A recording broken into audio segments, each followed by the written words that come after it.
What's going on, Tonya? Give everybody a few more seconds to get in here. Let me add you as a listener. A speaker.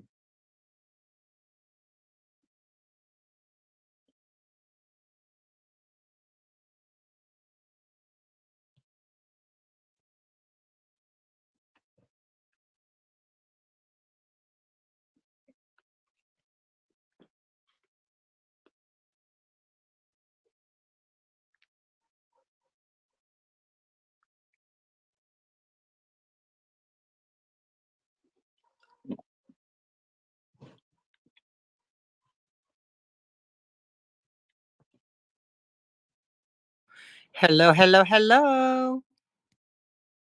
What's going on, Tonya? Good. We're back.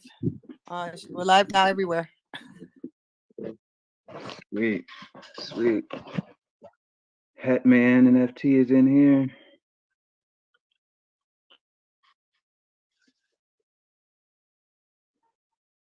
All right. Let's see here. We are at 2:02. Okay, showtime. What's going on, everybody? It's Virtual Film Festival with Starseed Film and Music and Social Chats. We took 2 weeks off, but we are back with the Hatman NFT. I'm excited about this one because wait till you see the trailer. This is based off true events. I love a story based off true events. Does something to me, man. And I definitely think the Hatman NFT has super potential when it comes to this NFT film space. So, Tonya, what's going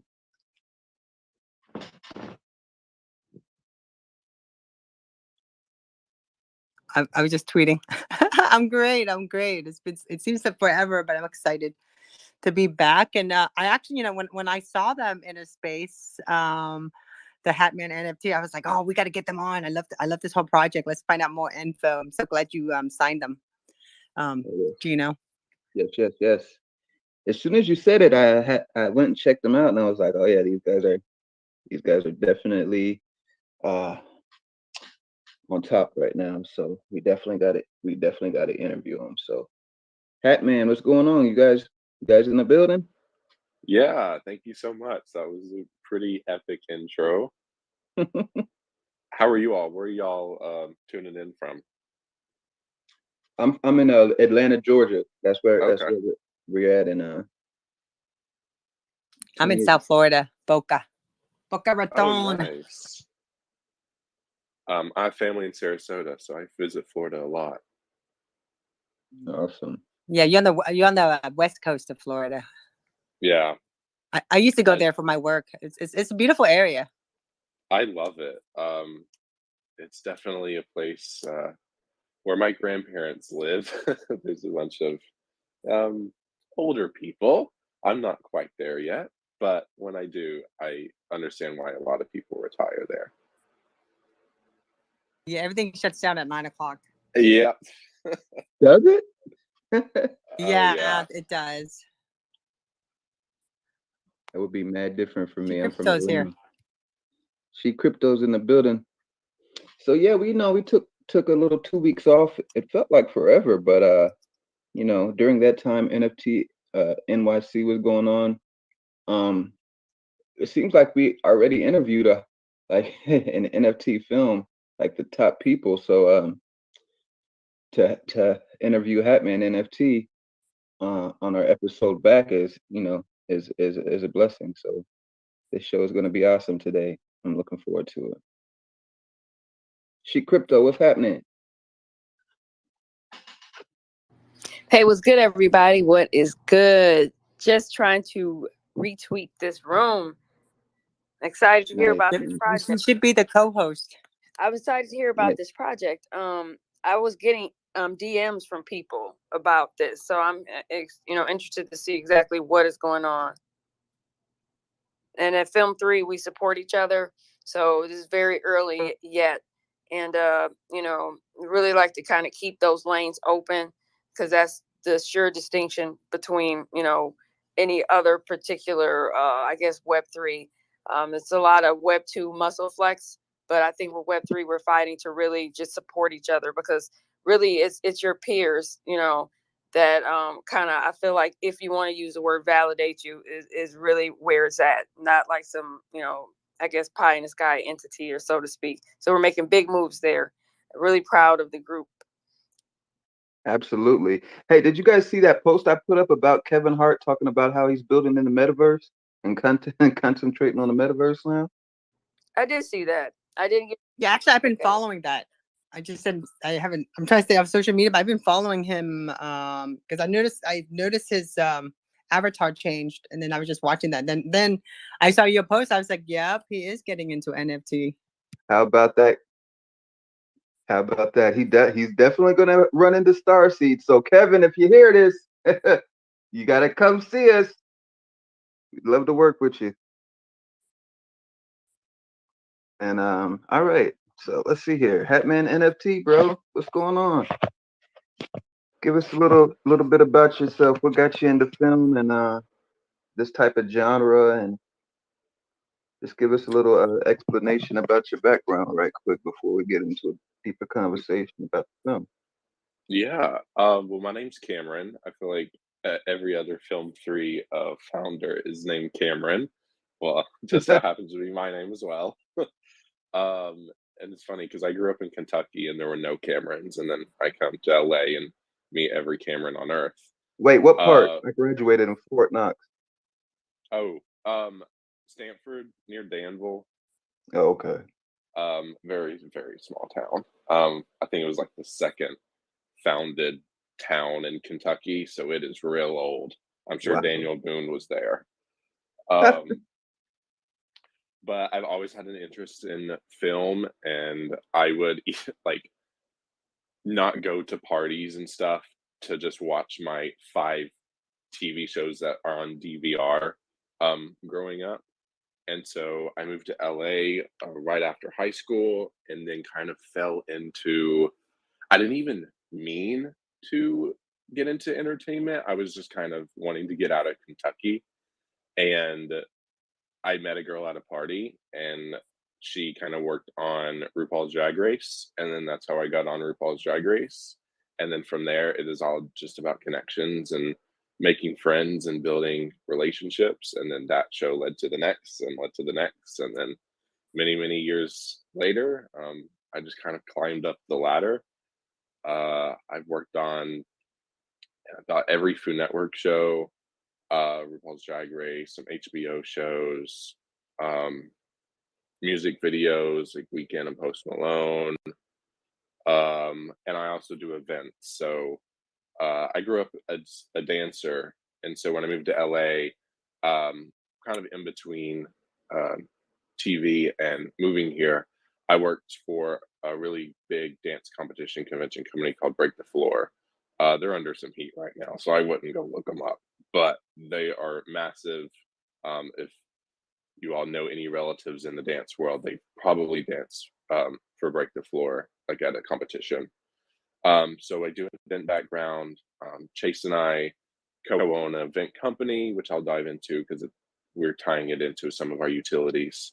I'm a big horror fan. I'm a big escape room buff. Just kind of anything like immersive theater, any entertainment to bring the outer worldly environment to life is kind of, I'm in all the fandom, Star Wars, Harry Potter, but I'm also, I love reality competition, so Big Brother and Survivor, all of those. I just watched Back to the Future for the first time last night, and I loved it. I completely understand the hype. I'd go to Universal and stuff and be like, why are they still selling T-shirts? But I completely understand. That's definitely a class. But yeah, that is, we've been working on this project. I do all the graphic design for it. And I created the logo in December. So we've been working on it since December with the idea in mind of creating a one shot or single shot or real time horror movie for about a year and a half. So probably a year prior. Chase, the other co-founder, has he worked on Glass Onion or Knives Out 2, in Greece last summer. He's worked on Food Network shows as well. He's worked with Tony Hawk. It's funny because he's newer into the industry, but he's he's worked the like big time ones, and I've worked so many of like Food Network, History Channel, HGTV. It's just funny because yeah. He went to film school. He has a few, which I produce and stuff on it as well. He has a few short films in the circuit right now. One's horror and one is a drama. Um, uh, he has a Down syndrome sister, so he or his sister has Down syndrome, and he created kind of like a short based on um, how to deal with someone who has Down syndrome that is aware of progression of life and moving out and getting a boyfriend and stuff. So it's really sweet. It's very heartfelt. I'm sure we'll be able to share it with everyone soon, but since it's in the circuit, he kind of can. That's kind of all about. I'm a huge horror movie buff. At horror in general, like I always go to Halloween Horror Nights in every haunted house. Um, I love the Tim Burton and very whimsical, again, outer worldly films and experiences. Uh, that's about it. I saw The Black Phone this past week. I gave it an A+. I love it. The soundtrack is and the score is very nice, well done. I also love the 80s, so it got my heart like minute 5 in. I gotta check that out. I haven't been able to check that out. Oh, I highly recommend it. It's very different, but it's a great blend of like no age and an 80s style film. That's awesome. So your start was real organics. You know what I'm saying? A lot of people that are in entertainment, like the great ones, it's like we didn't plan this. We all fell into it some type of way. Like Yeah. I got into music. I had no idea I was a musician. I fell into music, um, and that's how I transitioned over into this whole film metaverse scene. She's a filmmaker, but she started out with music as well. So that's awesome. Nice. What kind of music? Um, R&B and hip hop, and then Okay. I picked up the guitar and figured that out. So I put that into my style. So yeah, then I started That's producing and stuff like that. that's awesome. Is there anyone in particular you're listening to right now or just found or whatever? Um, as of right now, like new artists, not really. I listen to everybody, but Okay. I'm mostly like a old soul head. Like I like listening to the classics from the Isley Brothers and Al Green, Mm, Jimi Hendrix, and stuff like that. That's in my daily uh roundup when it comes to music. Um, but yeah, I do love music though. So a lot of the new artists, I do love Little Baby. I think he is super dope, man. Like, and plus I'm from Atlanta, so you know, kind of support him. But um, it's bigger than him just being from Atlanta. Me being from Atlanta, I really love his art. I really love his flow. So I'm a super huge Little Baby fan right now.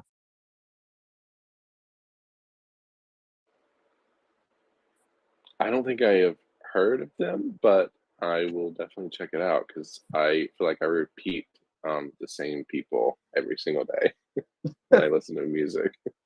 Yeah, check him out. Spell his name Lilbaby. He's pretty dope. He's like my favorite right now. So about this film, like expl- explain the whole backstory and this film is based off true events, which is crazy. Yeah. Uh, and this is the first time I'm ever hearing about it. So uh, yeah, break Yeah. that down to us. Yeah, so the Hat Man is kind of a global phenomenon, an urban legend. There's been sightings of him all around the world for many, many years. and you can find them all online. And there's a movie that is a docu-style movie, kind of interview based, of the interactions with the Hat Man. So I actually was scrolling through TikTok, and I can dive into this later because again, it goes into kind of our utilities and experience. One of my biggest fears, if not my biggest fear, is someone breaking in while I'm at home because I have no idea what I'm going to do. There's so many variables. And so having a figure inside of your home that's not welcome just terrifies the shit out of me. And I was scrolling through TikTok about 8, 9 months ago and saw a story on them. And I just rabbit holed it. Every YouTube video, every Reddit, there's a website, I think it's called the Hatman Project or the Hatman Project, whatever. And it's just a forum full of stories. And then I watched a documentary. I was obsessed. I'm like, everything kind of funneled in. And like I said, we have a movie background or film and TV background. We have an event background. I do graphic design. Everything is kind of funneling into this project.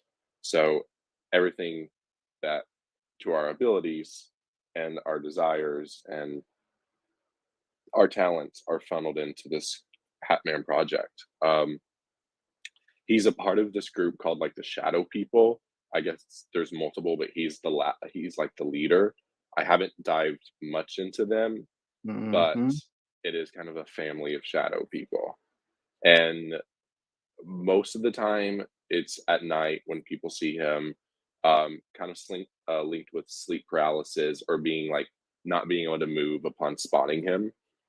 And then he like takes your breath away. There's not a scripted horror movie. There's not even a Lifetime or a Hallmark horror movie because they're all campy and stuff about him. Because I figured there's got to be a Lifetime movie about him. Nope, nothing. That's crazy. Now, let me tell you what I was watching a documentary about UFOs the other day, right? I'm glad Slender Dow is in here because we were doing a space where we talk about this type of stuff.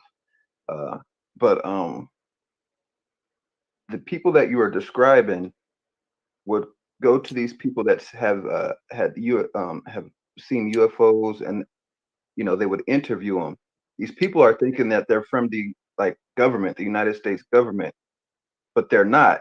And they wear these hats, right? And they're real pale. And like I think the Men in Black. Yeah, like the Men in Black people. And so if you see a UFO, they come and interview you or kind of intimidate you. Yes, and the people that would they'd be like, okay, come on in, interview us on what happened. They'd offer them like a cup of water or some food. But they don't know how to drink the water properly. They don't know how to eat the food. So it's super weird. And nobody knows where these people come from. They have no ties to the United States government or anything like that. And I think they said something about the shadow people. So when you brought that up, that made that click in my mind. Is there a connection there, you think? I have no idea, but I really don't want to knock on my door from the Men in Black.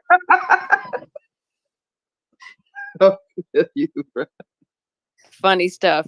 And while we have new visitors in the space, if you want to give everybody just a refresher, Cameron, about who you are and just a quick overview so they know what's up, because Slender Dow is definitely in the building, and Geno Dow. So we're all about connecting people here, especially with Film 3. Thanks.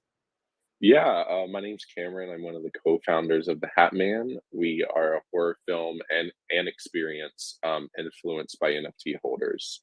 And we'll dive into the word influence and how they influence the movie when we get to that. I have worked in film and TV for about 7-8 years. And Chase and I own an event company that is also a part of the utility. Yeah, I've worked on Food Network shows, HGTV, a lot of reality. Chase is more of the kind of film experience worker. Yeah, I have 2 shows on right now on Discovery Plus or HGTV and Food Network. One is called Battle on the Beach and Beachside Brawl. So I was on the beach starting in February of this year, while simultaneously building this company or this project. Yeah.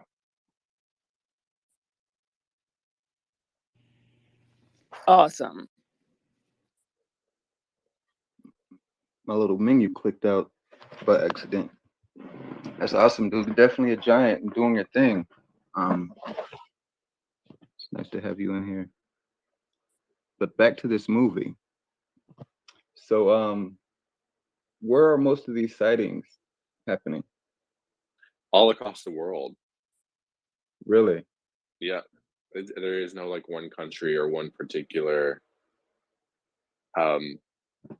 area or kind of common theme. Wow. Like, my mind is blown right now. I saw the trailer and I see how, like, you know, they'll pop up and disappear and pop up and disappear, and that's what's got me. Oh yeah, I mean our film style, we definitely want it in the one shot or one take, 1917 kind of vibe. And so Mhm. we want him to literally, it would just be a still frame and you think there's nothing, and then just out of nowhere, he just shows up. We want him to, you literally see nothing and then he's there. We don't, we feel like things that come around a corner or kind of like gradually show up. Like we just want to, bam, like he's there. And Wow. there'll be other types of scares, but So, oh man, I have so many questions. The type of stuff tied to these sightings, is it like people getting hurt, or is it more just sightings, or is there, it's it's go ahead. more kind of a psychological traumatic experience. People say they can't really breathe and they can't move whenever they see him, and he kind of gradually gets closer. Mm, So of course we're gonna have to like dramatize it, but we definitely will be having outside real life stories involved for sure. right, where people tell their story. Now that would be dope. That would be super dope. Wow, the Hat Man. And it's crazy that this is the first time I really ever heard of this besides the Shadow People, but wow. Um, just the fact that your your film is based on true events, I think that's enough. I think that's enough to get people's attention. We For got sure. blocked. I think We that the best lore is rooted in some sort of fact, even if it's a very, minute, you know, story that kind of like grew for sure. I think that, and I see we have Block of Horror. So Block of Horror, Kino Dow, and Slender Dow. We're talking to Cameron, and he's one of the founders of the Hatman, and it's they're going to be, producing a film about this lore, and it's very interesting. And he's a big fan of horror, and so Cameron or Hatman, you guys, both of you, is Chase and Cameron. They're definitely Black Horror. Some people, if they have space, or even if you guys want to like, tap in with each other, that'd probably be amazing, right? With Slender Dow. And if anyone has any questions or wants to, tap in or interject, please do so. I see Keno Dow requested to speak. And thanks. I'll let you guys have the floor.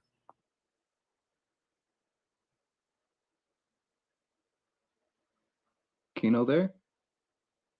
Hey guys. Right. Yeah, I mean, it looks like an awesome project. I'm kind of just here to learn about the Hatman NFT. Um, you're financing the film through NFT sales, and are they different renditions of the Hatman, or how? Sorry if I missed you already talking about this. How exactly is that way?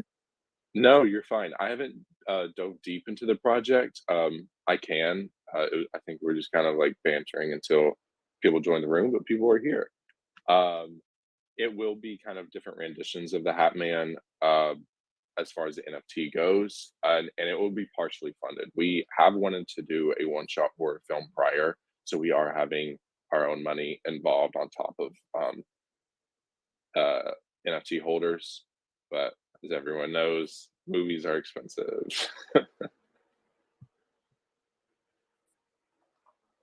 But I can definitely go deeper and kind of pitch the project. Yeah, go ahead. Yeah, so we are again a horror movie and experience. With that being involved, we have 999 NFTs available. We actually meant tomorrow at 9 a.m., so a little less than 24 hours. And then or this specific time, sorry, 9 a.m.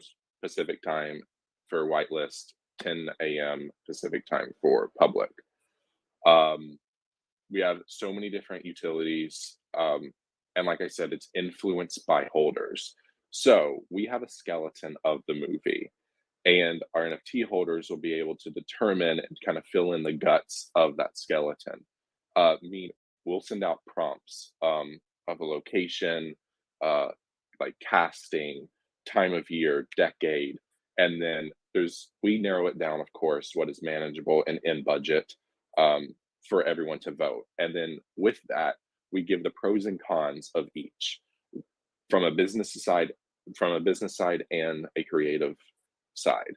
We are very open to, because we understand that some of these people are NFT holders in our community, are all around the world. They're in different industries. They might love entertainment, but they don't want to dive into it as a career path. And this is a great outlet for them.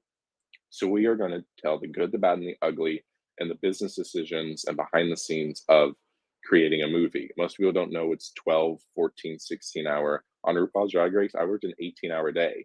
I got written up. It wasn't my fault, but people don't really realize that. It's grueling, especially now with COVID. LA rules still stand, so you're in a KN95 in almost 100-degree weather. It is physically grueling. It's very demanding, 6 days a week, and people are going to see that. And on the flip side of a business, even down to the title, emotions, making a movie timeless, especially in the horror genre, we're going to share that. So with each prompt, it'll show the pros and the cons, and then you can vote based on your decision. And that will go into pre-production. The prompts will be sent out. We meant tomorrow. Those prompts will be sent out. 4th of July is on Monday, so Tuesday we will send out the first set of prompts, which is decade, time of year, time of day, and location. We of course narrow it down, but anyway, moving on. You'll of course get a digital download of the Hatman movie and the poster. And then since you will be making a decision with the budget and knowing it, then you will be credited as an executive producer. So you will see your name in the rolling credits. And sorry, someone's calling me. And it's on my AirPods. Someone's calling. Also, we're gonna raffle one of the tickets off for someone to be cast in the movie. All expenses paid. Supporting role. You'll have a pretty cool death. And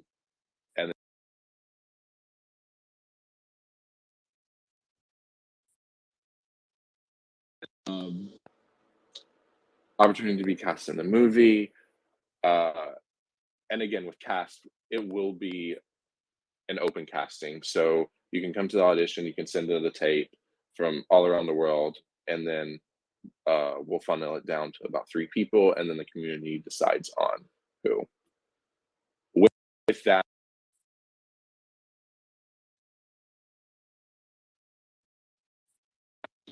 with a Q&A following that with the cast and crew. But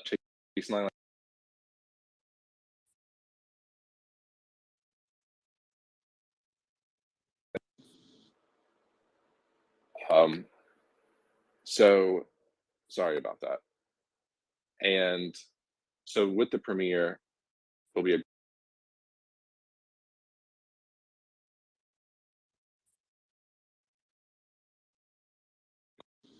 put it on do not disturb. I am so sorry. I think it's my meal delivery at my door. No, it's all right. Take your time. And so anyways, back to the premiere. We will have epic photo booths, hat men and women as staff, because we just don't want their normal faces, even though I'm sure they're beautiful.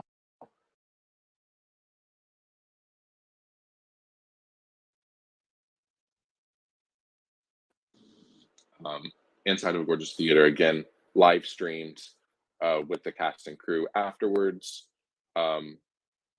if you can't make it, because people, again, are all around the world. And then with that, we're going to do an activation or an immersive horror experience, whatever you want to call it, based on the Hatman. So Chase and I own for the past 4 years, 2018, then for COVID, we did an app. We own a event company in LA, and it's horror based. It's called Intruder Escape.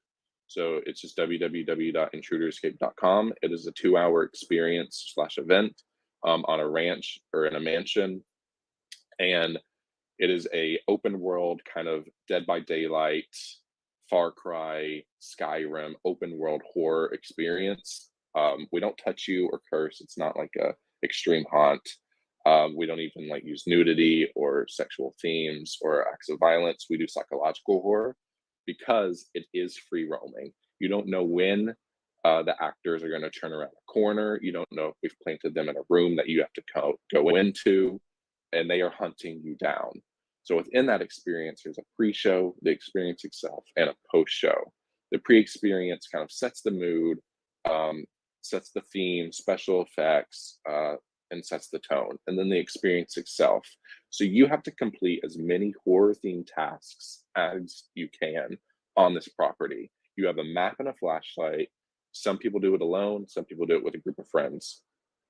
And you have this massive property to wander, and there's woods, there's other buildings, there's a mansion, and you have to do these horror-themed tasks. Some of them have included so we had one year that was cult themed. It was kind of Midsummer and like a Charles Manson cult. And one time and a few times during the night, all of the actors would line up and do chants around a fire. And you would have to go down to the fire whenever you hear the chanting and remember the chant and then repeat it back to an actor. Another kind of task was you have to go to the shed, and a bunch of prop axes were hanging by chains, unhook one, find the correct actor, hit them with it, and they'll drop something. So if you complete as many tasks as you can, you kind of go into the post show. But if an actor catches you during this experience, you're stripped from that point. You have to redo it, and you have to join them with a 1 to 2 minute scene. It could be brainwashing, it could be branding. Of course, it's not a real brand, but it's all theatrics. And then you're released back into the experience. You can hide. We do a fast-paced walk. We do not run for safety. You can sneak. You can be in the shadows. However your approach is it to be in a horror movie, go for it. And then the post-show is kind of the closing epic. In our cult experience, the person with the most points had replaced a cult member. So we had to do a human sacrifice of an existing cult member, and then the new person from the crowd or guest was kind of inducted into the cult. And then that was the end of the night. It's really fun. So for COVID during 2020, of course, we couldn't put on an event. So we created an app. And if you have an iOS device, you can download it free on the App Store. We rented out this beautiful castle in San Luis Obispo. For people who know California, you kind of know that town and kind of the foggy hills and this random castle that was built. And you can download on the App Store. It's called Intruder Escape, the app. It's kind of a Bandersnatch, choose an A and B, kind of, does she go up the stairs? Does she kind of exit out the back? You will die multiple times, but there are 2 survival kind of routes. You just got to find them. So we did that for COVID. This end of July, so we have a month. We're going to the biggest horror convention in California. I don't know if it's United States. It's called Midsummer Scream. There's hundreds of horror themed booths. It's all horror themed, as well as many haunted houses. We're going to have a photo booth showcasing the NFT, the movie, and the experience. It's going to be insane. It's going to be like 50,000 people there. Sorry, 50 over 3 days. I'm prepared to have no sleep. We've done it before. It's been a blast. I lose my voice at the end of like day 2, but it's a lot of fun. Isn't it at the end of this month, July 29th through the 31st? It is, yes. If you're in SoCal, it is so much fun. I have a promo code, so if you want to go, hit us up and we'll give you the promo code. It's like for 30% off, and it's only from a vendor. That is pretty much all of our utilities.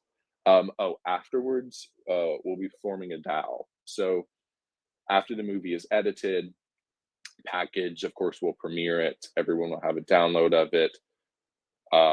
We'll submit it to festivals. We'll submit it or kind of email it to people that we know in the industry and at Blumhouse and other kind of bigger studios. So past that, it's up to our community from the merch and movie kind of sales, and if we didn't use all of our budget, which I imagine we will so in this one-shot style horror movie, they're going to allocate what we do next. If we do a series of the Hatman, if we do a Hatman sequel, prequel, if we move on to a different urban legend, up to our community or our DAO to decide. We were, of course, going to place the movie and merch sales back to the holders, but that's called a security, and that is a breach of the SEC in the United States. And many projects don't know that, and many projects are actually going down and being investigated. So we definitely don't want to fall into that after the hard work and money that everyone, including ourselves, have put up. It's just not worth it. So we've created a DAO to kind of control the funds in a different way. But that is the project. We meant tomorrow, 9 a.m. Pacific time for whitelisters, 10 a.m. Pacific time for the public. Our price for whitelist is 2.75 SOL. Our price public is 3 SOL. And it will be a 24-hour mint reveal on the hour 25. We have a launch pad called Monkey Labs. If any project doesn't have a launch pad yet, Monkey Labs has been over the top, over the moon. Their customer service is great. Their interface, their UI, their UX design has been flawless. And from a graphic design, web designer standpoint, I really value that, because some of these sites in Web3 can be very difficult, and I like easy and simple and a lot of communication. So definitely praise Monkey Labs. The movie will be shot. Let me see if I can do that. The movie will be shot in a one style, real time, or single shot, intense way. So there are about 3 other movies that I know of that I've seen that do this. 1917, which is kind of the big one. Elizabeth Olsen is in a movie called Silent House years ago, and Alfred Hitchcock did a movie called Rope that is a single shot. It's going to be very unique in the sense that it's kind of like a theatric rehearsed. It is going to be really rehearsed because there are some lighting tricks. We won't be cutting for 7-8 minutes at a time before we go into a transition that is a seamless one shot kind of take. But other than that, it is kind of up to the holders. The reason why the holders don't get to choose on the film style is because they can decide on anything else. This has been my dream to do a horror one shot, and I am taking the liberty to decide that we will be doing a one shot, because nothing besides those 3 have been done like it. So I just don't want to do the typical. And I'm very influenced by shows like Euphoria, who do abstract camera angles and camera takes, and the cinematography is like impeccable. So sound and cinematography are my two biggest things in anything that I watch or create. But that's about it. You must be like a glutton for punishment doing that one take, because those are brutal. But I don't know if you've seen I think it's House on Haunted Hill. There you have like a one take episode. Yeah. And it's just one of the best episodes of TV I've ever seen. Like we can't not do it. But House on Haunted Hill, you're the first one to ever tell me that. Do you know what episode it was? I want to say 5, but I don't know off the top of my head. I'm trying to remember who the director is. He's done a lot of really good stuff.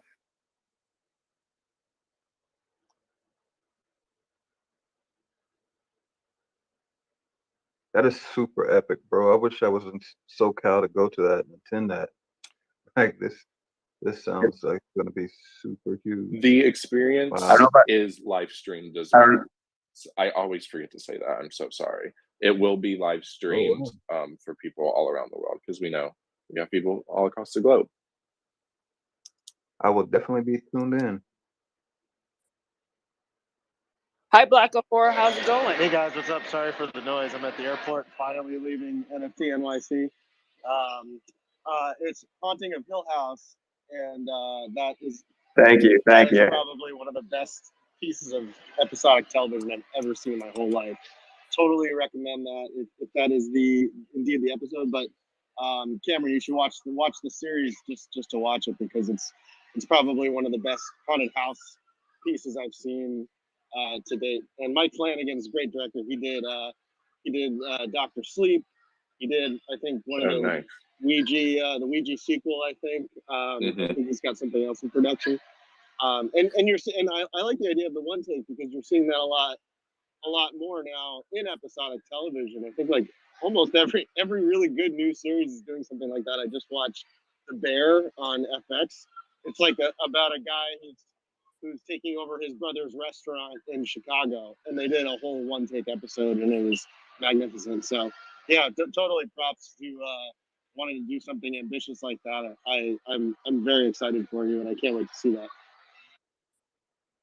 Thank you. I know it is going to be. Chase was against it, and I fought him, the other co-founder, and I fought him tooth and nail for this decision. I'm like, any other business decision, you can overrule me. You can have that 51%, and any other decision that like the community doesn't decide on, and as long as I have this, and he was like, fine, okay, I got to give it to you.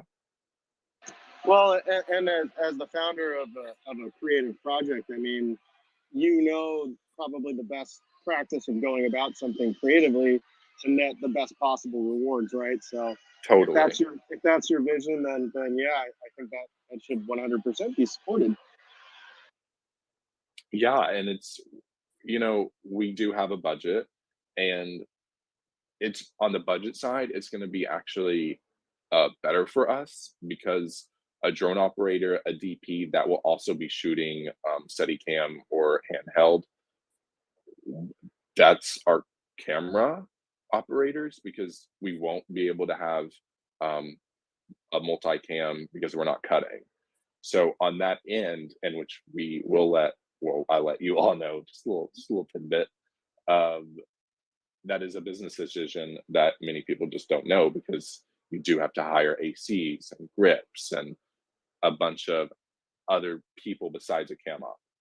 So by kind of minimizing our cam ops minimizes our ACs, grips, and everything else. So Amazing. How many days do you expect to shoot? yeah. How many days do you expect to shoot? Oh, all of November, we're still having issues with Thanksgiving. Some people value the holiday more than I guess I do, even though it's like we can take the 2 days off, but we will be on location. So we're still kind of battling that date, because and then we operate during October. So we only operate for Intruder Escape 2 or 3 days, depending on the month. So we'll be prepping both in July, August, September, October, and then having the experience. The experience we've done so many times like that. People think that's the hardest thing. Delivering everything, delivering every kind of utility and promise is the easy part, was the easy part for us. It's the Web3 and kind of new industry that was new and the uphill battle for us. But yeah, if that answers your question, it'll be a week load in, at least rehearsals, to shooting. Yeah, so it will be a month. Wow. Sounds amazing. I see we have Stephen Murray, who's also, I'm sure you're just tapping in to listen, but if not, please let us know. I know, Geno, we're tapping that top of the hour, but for people who are, immersed into Film 3, just want to let them know what's going on. This is Cameron. And Stephen has his own platform that he's been building for quite some time now. So I just wanted to, if there's something, if anyone wants to speak, just please do so. But amazing conversation. Yeah, thank you. We had lunch with Stephen right before NFT NYC. We left for that. Good. Yeah. Awesome. Good. I actually have a question. Like, you touched a little bit on this like governance education structure, which like we're doing, we're having our community vote on creative decisions as well. And I know firsthand how complicated that can be, because you do have people who aren't necessarily ingrained in the film industry or have like long-term careers. So like I guess like the education thing makes so much sense to me, but like my apprehension is what, like, you don't want to come off biased on the decision. Like, how do you deal with that? I think it is because realistically, even for our location, which I'll pin this tweet so you can just kind of see a visual of what it is. That one doesn't have kind of the pros and cons of each, because the graphic just doesn't fit it. It will be in like the text of the Discord message, but we will narrow it down. That's just an example, but we will narrow it down based on our budget, based on kind of location and where we want the film kind of to take place. Granted, the first 4 prompts are the decade, the time of year, and time of day. So we'll need to know that kind of prior to the location. But we will narrow down the location because we can, of course, set dress it to whatever the community chooses. But we do narrow it down to whatever is feasible. We're like, for the decade, we're only doing 2 decades, present day or 80s. We're not going to do like 2000s or like the 50s or the 1800s. So it has to be manageable of what we narrow it down to. And those are kind of the bigger decisions, like the location, the decade, and time of year and stuff. Other than that, it's just the cast, it's story decisions. The title of the film is kind of big. But yeah, they will get to vote on the title of the film because we're not calling it the Hatman. Yeah, so the bigger decisions, we just have to make them all manageable. And ultimately, with every movie and every horror movie, there's an audience, and the audience is kind of creating the movie. So whatever they kind of decide on and want and feel, and we do these little polls on Twitter, so it's very interesting. If you look in our news feed, kind of what people decide on. Our latest one was if it were to come back into real life or just happen overnight, which is the scariest: zombies, aliens, and dinosaurs. I thought it would be aliens, but zombies is currently in the lead. So it's just interesting to see. People love that zombies genre as far as movies and video games. Yeah, video games, I love it.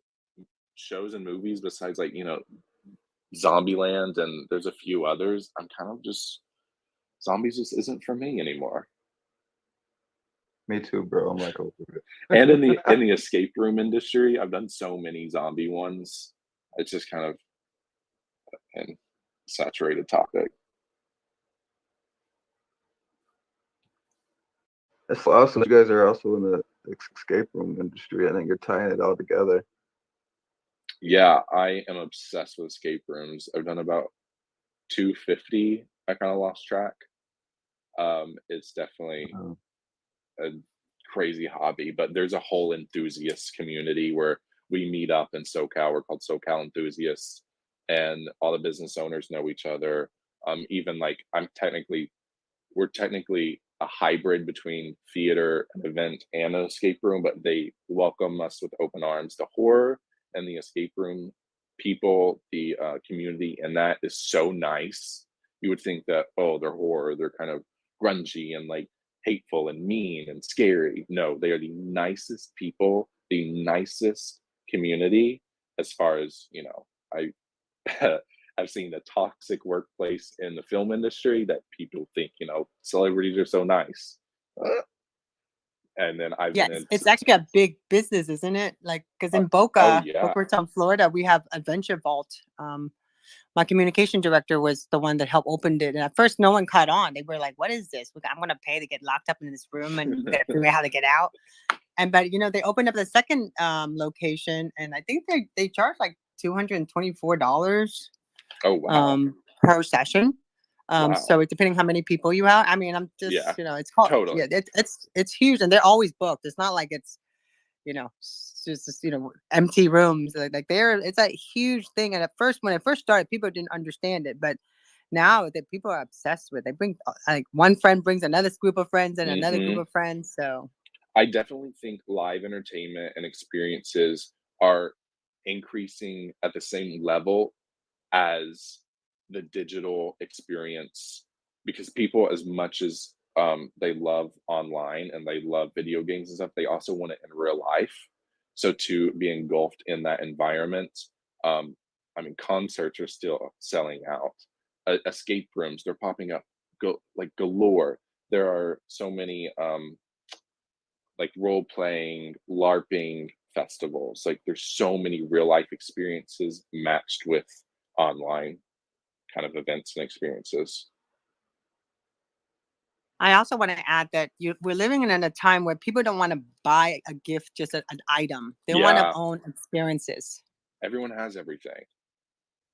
They can go to the store or download it, or buy it on Amazon, and it's there at your house in 1 to 2 days, sometimes day of. But yeah, I totally get that. I would rather have a gift for an experience or a date night than an item. Which is totally cool. Like in the metaverse VR space, they're starting to put the escape rooms. Yes. Yeah, so I tried a few of those out over the weekend, and it's awesome. They're really doing their thing. The ones I experienced were on Facebook Horizon Worlds and on Alt Space, and it's really cool, man. Amy, did you want to ask a question? Yep, this is a good friend of mine. How are you? Hey, Tonya, I'm good. Thanks for asking. I actually just jumped in because I wanted to, first of all, congratulate the Hatman on his project. This sounds really exciting. And a couple of things that were discussed, I'm going to try and remember when you were talking about escape rooms. Like my first experience of something like that would have been the London Dungeons. We have like Jack the Ripper and all these old kind of like horror, Victorian horror characters come to life, and you have to figure out ways to get through it, and that's been going on since like 1974, right? So this is I think a tradition that people take for granted. They look at it and they think, oh, what is this new trend? I was like, no, this has been going on for as long as horror genre has existed, right?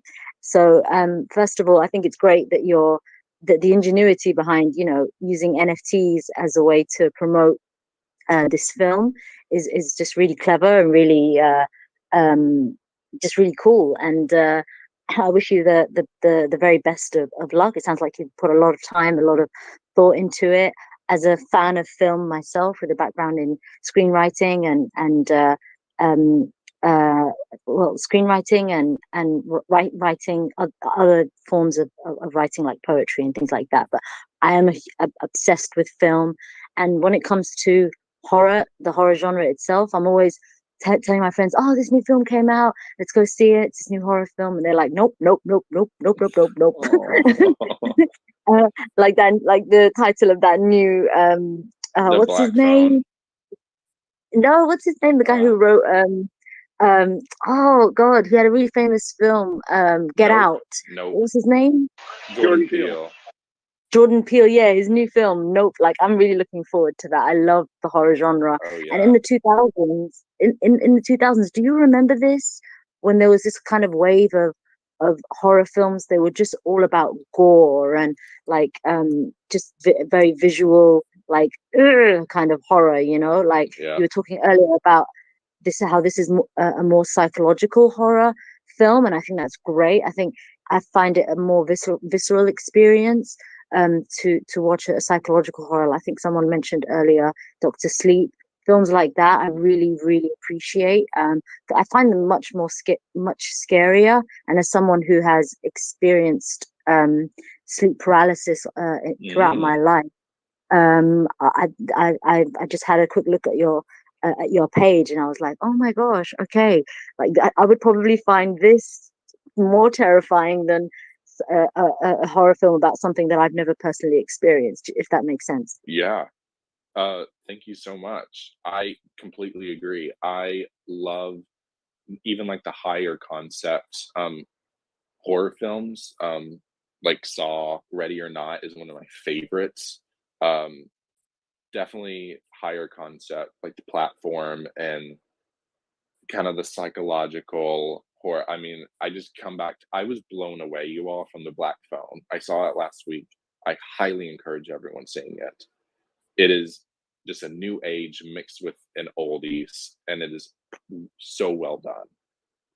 So if you haven't seen the Black Phone, I highly encourage it. I'll definitely check it out. Thanks. I'm doing a little IMDb right now. Thank you. Yeah. Same here. I'm definitely gonna watch that. Got to. But man, Hatman NFT, you guys have so much potential. Like the things you guys are doing is incredible. As far as tying the escape room to the film and stuff like that. You guys, the ceiling for you guys is non-existent. You guys are gonna do big things, and I'm glad to see it. And like how I tell everybody we bring on this show, you definitely have a fan here at Starseed Film and Music. You guys could come back and talk about any projects you're doing anytime. And what I like to do around this time every week, I like to present our guest with the Starseed Hall of Fame um, uh, golden ticket. So we're going to give that to you after the show is over with. And much love to you, brother, and everything that you are doing. Super proud of you, and just keep running it up. Thank World is you. yours, man. Thank you so much. I'm blushing, but you have no idea how big of a fan I am of Willy Wonka. So the fact that you said golden ticket, anything, thank you so much. No problem, man. No problem. In this space, we got to definitely support each other and people that have talent. We're definitely pushing them to the top as much as we can. So keep at it, my man. Thank you so much. We'll definitely be back. This was fun. I mean, the hour just flew by. Didn't it though? For real. And thanks for everybody stopping by and adding to the conversation. Catch us next week, same time, same channel. But before we let them go, can you tell us again how many are you minting and when does the mint start? I know it's tomorrow. Yeah. Am I correct? Can we just have the closing out, and how do we get a hold of you? Yeah. If you want to get a hold of us personally, we are doxed. We have our social medias open, or you can hit us up on the Hatman platforms. 24 hours to the second right now, we will be minting to the public. It is 3 Sol, around $100 US. Yeah.